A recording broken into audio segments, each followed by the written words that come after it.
گا، مگر پہلے یہ سن لیں کہ کچھ روز قبل میں نے کیا سٹوری دی تھی اور اس کے بعد کیا صورتحال بنی. پہلے یہ سن لیں. پرانے لوگوں کو لگایا جائے گا. کچھ لوگ جیل سے باہر آ چکے ہیں اور کچھ کی اطلاعات ہیں کہ وہ بھی باہر آ جائیں گے. کچھ لوگ جیل سے باہر آ چکے ہیں اور کچھ لوگ اطلاعات میں باہر آ جائیں گے. میں نے کچھ مہینوں پہلے سٹوری دی تھی، آپ لوگوں کے ساتھ شیئر کی تھی اور بتایا تھا، اور اس کے بعد میں نے دیکھا کہ بھائی لوگ باہر آنا شروع ہو گئے. ایک اور بہت اہم ڈیولپمنٹ کرنے جا رہا ہوں، بتانے جا رہا ہوں، آپ اس کو کچھ بھی سمجھ لیں. دیکھیں، سب سے پہلے گورنر صاحب کی بات کریں. جو گورنر صاحب کا جو معاملہ ہے نا، اس کے اوپر آپ کسی بچے سے پوچھیں گے جو کراچی کی پالیٹکس کے اندر تھوڑا بہت بھی رکھتا ہے، تو اس کو یہ پتہ ہوگا کہ جی گورنر صاحب کے ساتھ نا ایک بات ہمیشہ منسوخ کی جاتی تھی، چاہے سیاسی حلقے ہوں، چاہے سماجی حلقے ہوں، چاہے یہ بزنس کمیونٹی کو، کہ جی ایک بڑے صاحب ہیں، جب تک وہ ہیں نا، جب تک گورنر صاحب کو کوئی ہٹا نہیں سکتا. ٹھیک ہے، بٹ اس وقت بھی میں کہتا تھا کہ بھائی حالات و واقعات کبھی بھی تبدیل ہو سکتے، پتہ نہیں چلتا، اور ان کی موجودگی میں بھی بہت ساری چیزیں ہوتی ہیں اور ماضی میں اس طرح کی چیزیں ہوئی ہیں.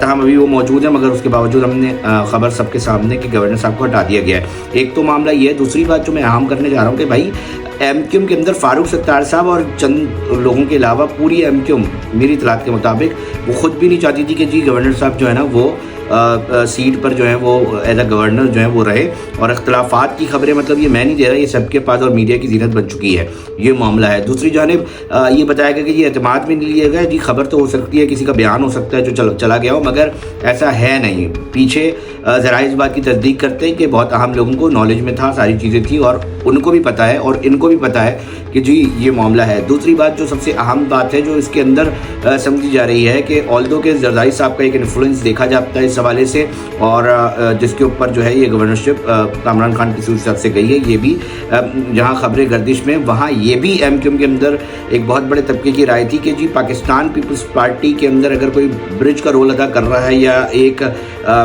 بہت کچھ بولا جاتا تھا، مگر میں ایک بات بتا رہا ہوں کہ بھائی یہ والا سیگمنٹ جو ہے اس کے اندر کوارڈینیشن ذرا طریقے والی تھی پیپلز پارٹی سے، جو کہ آپ کو پتہ ہے کہ ایک رنجش کا معاملہ سامنے ہے. اب معاملہ یہ ہے، جو سب سے بڑی خبر ہے وہ یہ ہے کہ جہاں یہ سچویشن جو ہے وہ بن چکی ہے، ابھی بہت ساری چیزیں آپ کو آنے والے وقت میں دکھے گی. جو خبر میں دے رہا ہوں وہ یہ دے رہا ہوں کہ ایم کیو ایم کا مرکز تبدیل ہونے جا رہا ہے. اچھا، بھلے وہ ایم کیو ایم کا جو مرکز ہے وہ بادر آباد سے مکہ چوک آئینہ ہے، مگر سیاسی جو حرارت ہے، سیاسی جو معاملات ہیں، وہ آئندہ ایسا اطلاعات ہیں کہ مکہ چوک پر جو ہے اس کی جو ہے حرارت دیکھی جائے گی. مکہ چوک پر جو ہے وہ سیاسی معاملات کے اندر جو ہے ایک دم سے تیزی آ جائے گی، اور کوئی بعید نہیں ہے کہ مکہ چوک پر کوئی آفس جو ہے وہ لے لیا جائے، اور آفس کے حوالے سے جو ہے وہ چیزیں بھی چل رہی ہیں. دوسری بات، ہمارے صحافی علی حفیظ صاحب، وہ لوگ ان کے بارے میں کہہ رہے ہیں کہ جی وہ لائن چلا رہے ہیں عمار صدیقی صاحب کی.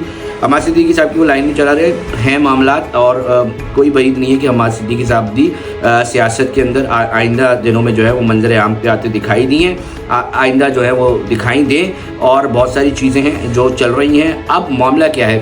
آئندہ دنوں اطلاعات یہ ہے کہ ایم کیو ایم کی جانب سے جو ہے وہ مختلف احتجاج کی جو سلسلے وہ شروع ہو جائیں گے، اور کچھ لوگ اس بات کی تصدیق کر رہے ہیں. تاہم جو مکہ چوک والی بات اور عمار صدیقی صاحب کے حوالے سے ہم ایم کیو ایم سے جاننے کی کوشش کرتے ہیں تو وہ اس کی تردید کرتے ہیں. جس طرح جب جیل سے باہر آنے والی لوگوں کے حوالے سے بھی میں نے ان سے لیڈرشپ سے پوچھنا شروع کیا تھا، تو انہوں نے کہا نہیں ایسی کوئی بات نہیں ہے، ایس پر جو عدالت کے معاملات چل رہے ہیں وہ ہے. مگر وہ میں نے خبر پھر بھی بریک کر دی تھی. یہ بھی خبر کر رہا ہوں، مجھے نہیں پتا کہ جو انہوں نے ایم کیو ایم کی لیڈرشپ نے یہ بات کی ہے جی نہیں ہو رہا ایسا کچھ بھی، تو وہ اب دیکھتے ہیں کہ آئندہ ہوتا ہے یا نہیں ہوتا. ویڈیو پر رائے ضرور دیں، سپورٹ کریں. میں کوشش کر رہا ہوں کہ جو ہاں لوکل ایشوز کراچی کے بتا رہا ہوں، وہ سیاست کو بھی انڈلج کر کے آپ تک پہنچاؤں گا. ویڈیو کو شیئر کریں، صرف میں یہ چاہ رہا ہوں. اور اگر آپ نے میرے چینل علی رضا جرنلسٹ کو سبسکرائب نہیں کیا ابھی تک تو لازمی کر لیں، اور فیس بک پہ بھی آپ علی رضا جرنلسٹ لکھیں گے تو آپ کو مل جائے گا. بہت شکریہ سپورٹ کرنے کے لیے، جہاں تک آپ نے اب تک کیا ہے بہت شکریہ.